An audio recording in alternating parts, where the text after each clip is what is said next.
morning. Thank you for tuning in to Out of the Ordinary with Kelly Wise and Anna Bolet. Today you will hear some interesting questions and answers of 3 average college students. Hi, I'm Anna Bolet. And I'm Kelly Wise, and welcome to our show, Out of the Ordinary.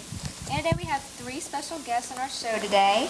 One of them is David Wingfield, who's a typical college student, and Nancy and Carrie, and they're all on our show today to talk about their lives and their romances and so on and so forth. But right now I want to know, Anna has lost 100 pounds, and I'm sure our audience wants to know exactly how you did it, Anna. Can you tell them? I don't know. I just kept eating animal crackers. Is that the secret? That's one of the secrets, yes. I cut down on most of my sugars, but this is what I ate for dessert, you know. How long did it take you to lose the 100 pounds? Oh, about a year and a half, I think, or a little more. Do you exercise any? Or? No, never. I hate to sweat. So the secret is animal crackers. Animal crackers. That is really, really interesting. I'm trying to lose weight myself, but I don't like animal crackers. I feel it's demeaning to eat animals.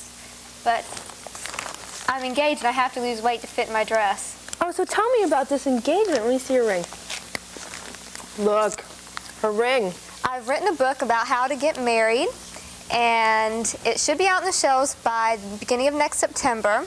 It's in hardback and paperback in local bookstores, and I thought I'd tell everyone, I don't think anyone should even plan about getting married before they read this book. It's very, very important. And I think you were planning on writing a book about how to lose weight. Were you?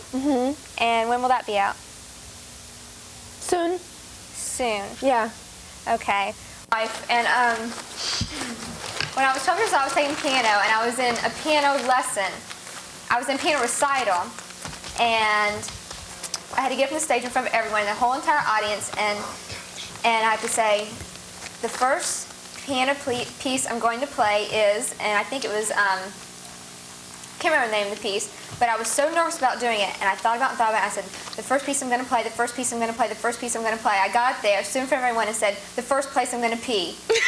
And then I ran off the stage because it was horrendous. I was so embarrassed. And I quit piano, and that's the end of the story. Anyway, I just thought I'd share that with you. Dave, if you wanted to be any kind of animal, what would it be and why? Gosh, that sounds like a familiar question.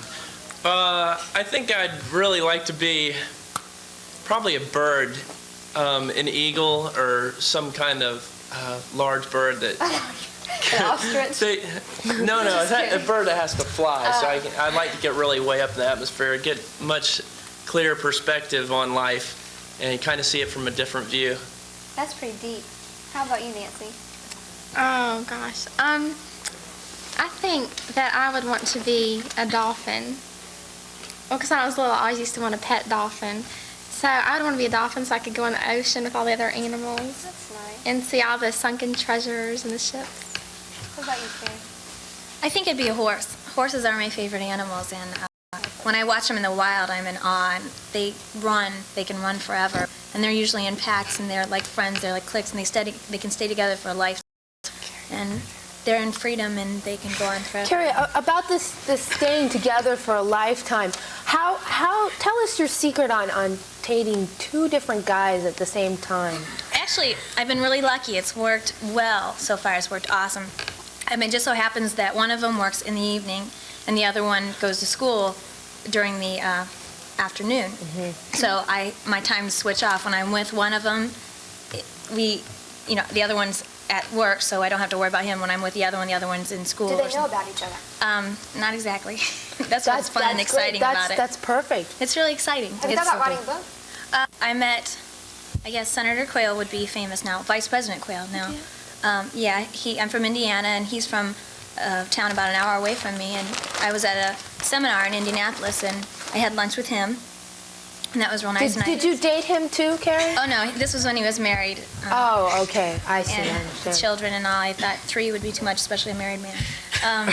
But I also met Vinny Testaverde over in St. Petersburg. Did you date him? No, I'd like to date him. No. Okay. Well, We only had just a short acquaintance. I've met a lot of governors and stuff. I don't know if you can call them. Did you date any governors? Working on it presently. Good. Good. I'm okay. Good. I'm glad. That'll be the third, right? Yeah, it's a good connection. Really good. Three Yeah. guys at the same time. Yeah, it's working out well. It's a lot of fun. Spending some time together really doesn't matter what you do. I mean, it doesn't have to be anything dramatic. Well, what if your date was something like Carrie, who dated more than one guy? How would you feel about dating someone like Carrie? Well, if she hid it from me well enough, I guess the truth never. If you don't know, it's not going to hurt you. But I really don't like girls that date more than other people. But nothing against you, Carrie. Really, no. it's okay. That's fine. But that's. Okay, what about you, Nancy? Nancy's a little choked up. We'll go to you, Carrie. What is your ideal date? Somehow you have so many of them. I guess it would be someone who is a lot of fun to be with and someone who centralizes all their attention on you when you're with them. And, I mean, it's just you two. You can't hardly see what else is going on. You can't understand, that's what's important is that you pay the most attention to them. And when you're away from them, you think about them all the time, but, you don't pry into what they're doing other than when they're with you. Do you ever, call a guy a different name when you're with a different guy? I did that for the first time last night, and I won't say the names, but I How did he did start react? to call the other one, and I just, Maybe you should date guys with all the same name. yeah, I have Like done that. I Dave. dated two guys who had the same name, and it was really great. It was two Todds, and it worked out perfectly. That's really